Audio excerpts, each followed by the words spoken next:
Swastiastu, Bu. Selamat pagi. Boleh saya masuk? Om Swastiastu, selamat pagi nak. Mari silakan masuk. Mari nak, silakan duduk. Gendis nggih? Iya, Bu. Gendis kelas 8 C nggih. Iya, Bu. Sekarang ibu jarang melihat Gendis. Iya, Bu. Gendis apa kabarnya hari ini? Baik, Bu. Syukur baik ya. Kesibukan Gendis sekarang apa? Masih suka nari? Masih, Bu. Tapi kadang-kadang soalnya saya jarang-jarang keluar rumah. Oh begitu, baik. Gendis kesini mencari ibu. Apa ada yang mau dibicarakan dengan ibu? Ada, Bu. Saya punya sedikit masalah, tapi saya nggak tahu mau ceritanya dari mana sama Ibu. Dan saya takut juga banyak yang tahu tentang masalah saya. Oh begitu. Baik, sebelum kita lanjut, ibu mau tanya dulu sama Gendis. Gendis sudah pernah mengikuti konseling individu? Belum, Bu. Belum pernah ya. Berarti ini pertama kali ya. Iya, Bu. Baik, kalau begitu, ibu jelaskan sedikit nih, Gendis nih. Konseling individu itu adalah pertemuan antara konselor dengan konseli, di mana konselor itu ibu dan konselingnya Gendis, secara face to face atau secara tatap muka, nih. Di mana di sini kita akan membahas masalah-masalah yang sedang Gendis alami, dan kita juga akan bersama-sama mencari solusi dari masalah yang Gendis hadapi.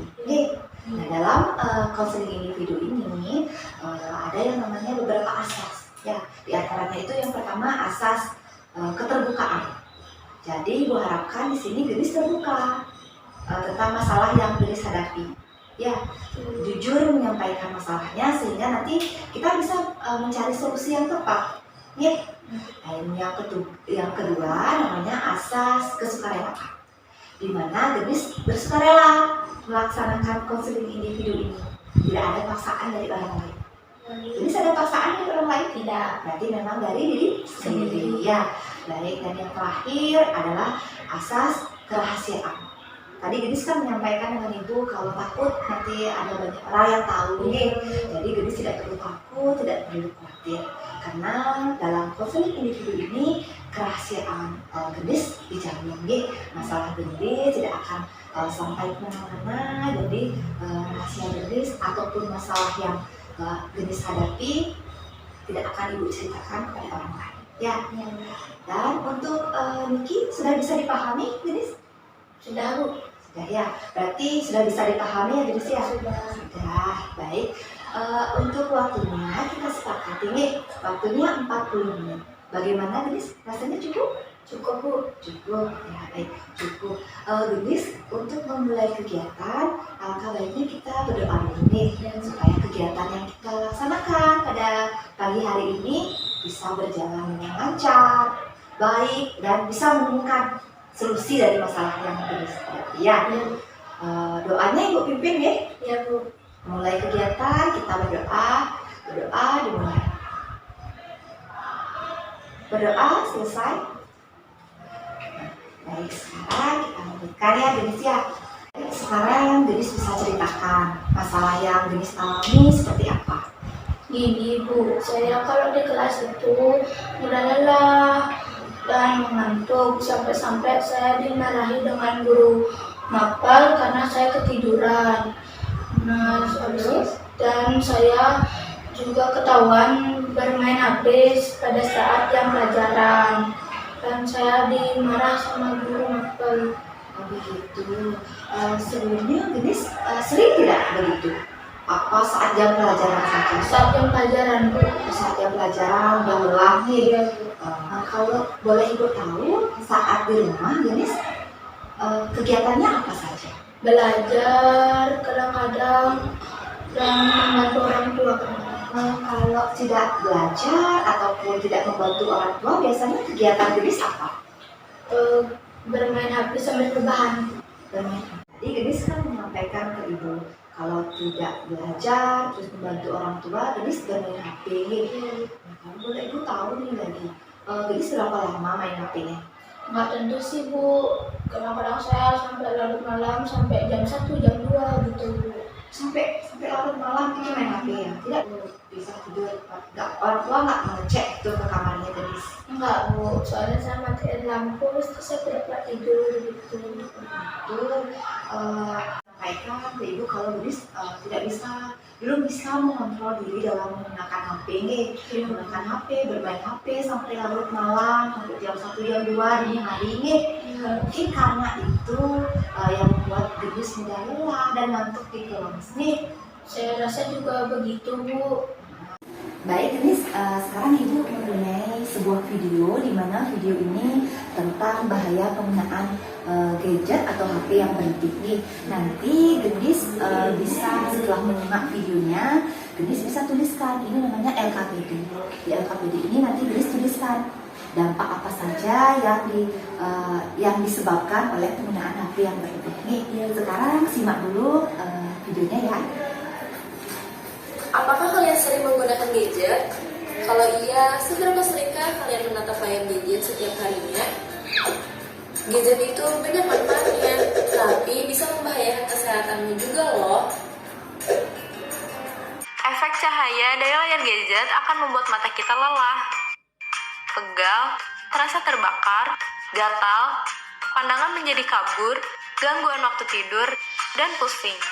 Mediasi gelombang elektromagnetiknya akan berdampak pada kerusakan DNA di otak seperti penyakit-penyakit syaraf, kanker otak, hiperaktif, dan kurang konsentrasi. Selain itu, gadget akan membuat kita jadi ketergantungan, kurang bisa bergaul dengan orang lain, dan agresif. Ingat, segala sesuatu yang berlebihan itu tidak baik. Nah, sekarang gendis sudah selesai menyimak? Sudah bisa ya. Nah, sekarang gendis bisa isi LKPD-nya nih.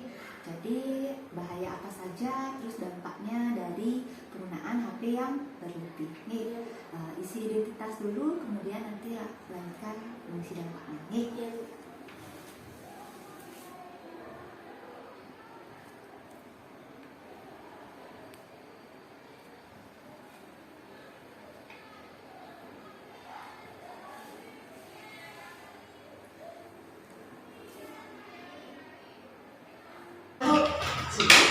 Sekarang bisa bacakan dulu tadi bahaya dari penggunaan HP yang berlebih seperti apa? Membahayakan kesehatan, membuat mata lelah, kerusakan otak, mengganggu pada saat malam hari, pandangan menjadi kabur, dan menyebabkan penyakit syaraf. Baik ya, bagus sekali nih. Berarti ini sekarang sudah tahu ya bahaya dari penggunaan HP yang berlebih itu seperti apa. Dan Gendis juga merasakan udah lelah nih, udah ngantuk itu di kelas ya. Nah, sekarang dari Gendis menceritakan masalahnya dengan ibu, kemudian juga sudah menyimak video yang ibu berikan. Sekarang apa yang Gendis harapkan? Saya ingin berubah Bu dan lebih fokus ke pelajaran. Baik, Gendis ibu senang ya mendengar kalau Gendis sudah ada keinginan untuk berubah ya, lebih fokus lagi dengan pembelajaran, kemudian mengerjakan tugas-tugas dari guru-gurunya. Ya Bu, saya juga khawatir. Saya juga takut juga dimarah sama Bapak Ibu guru dan saya khawatir dengan nilai-nilai saya Bu. Ibu paham sekali ya dengan kekhawatiran yang Gendis rasakan. Dari tadi Gendis menyampaikan ke ibu kalau Gendis mengatakan tadi mudah lelah, mudah mengantuk di kelas, bahkan sampai ketiduran ya. Iya Bu. Sampai ditegur oleh guru, kemudian juga sempat ketahuan juga bermain HP. Juga karena Gendis tidak bisa mengontrol diri dalam penggunaan HP, sehingga Gendis menggunakan HP sampai larut malam. Nah, sekarang Gendis sudah berkeinginan untuk berubah ya. Terus apa yang akan Gendis lakukan sekarang untuk mendukung keinginan Gendis untuk berubah? Begini Bu, saya berencana untuk mengurangi memakai HP dan saya tidur tidak larut malam lagi dan lebih fokus ke pelajaran. Kalian Gendis ya, setidaknya Gendis sudah memiliki alternatif untuk pemecahan masalah dari masalah yang Gendis hadapi. Bagaimana kalau kegiatan-kegiatan yang Gendis mau lakukan itu kita tulis di sebuah kertas? Kenapa harus ditulis Bu? Nah, supaya Gendis tidak lupa dengan apa yang akan Gendis lakukan. sehingga nanti Gendis bisa berpedoman pada kontrak perilaku ini. Nanti di sini Gendis menuliskan. Gimana Gendis, bersedia? Bersedia Bu. Baik, sekarang Gendis bisa tuliskan ya di sini kegiatan-kegiatan apa saja yang akan Gendis lakukan dalam kontrak perilaku ini. Silakan Gendis.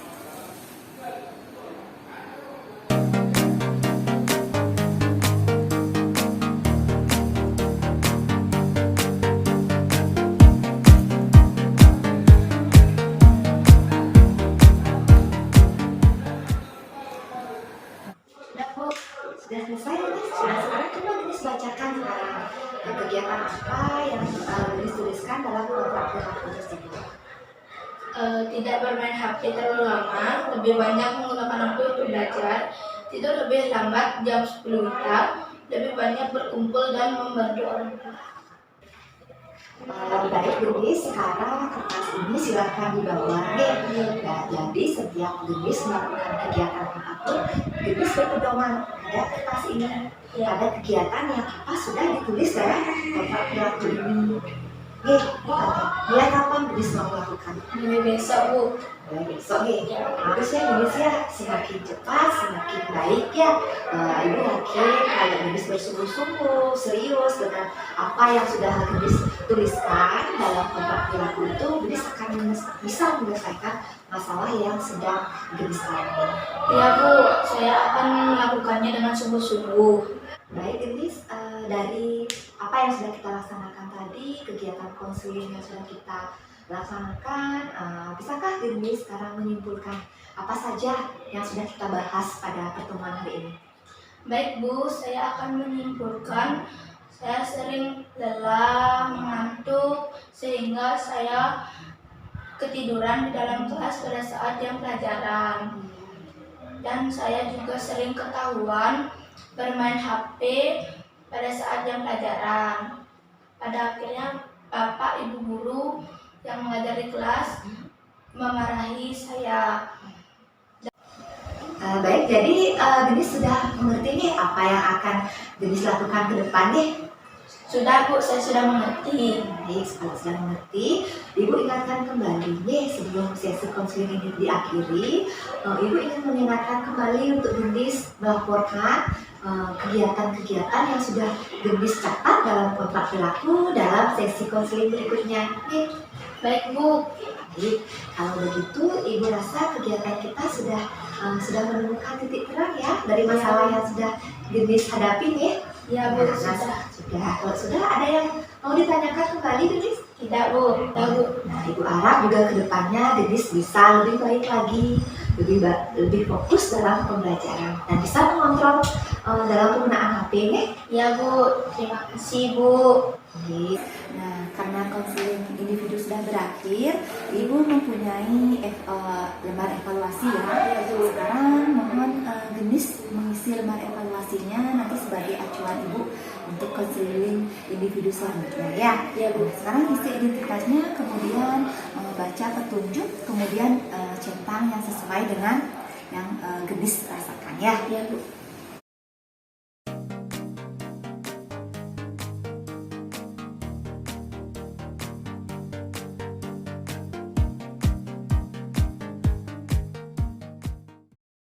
Sudah selesai Bu.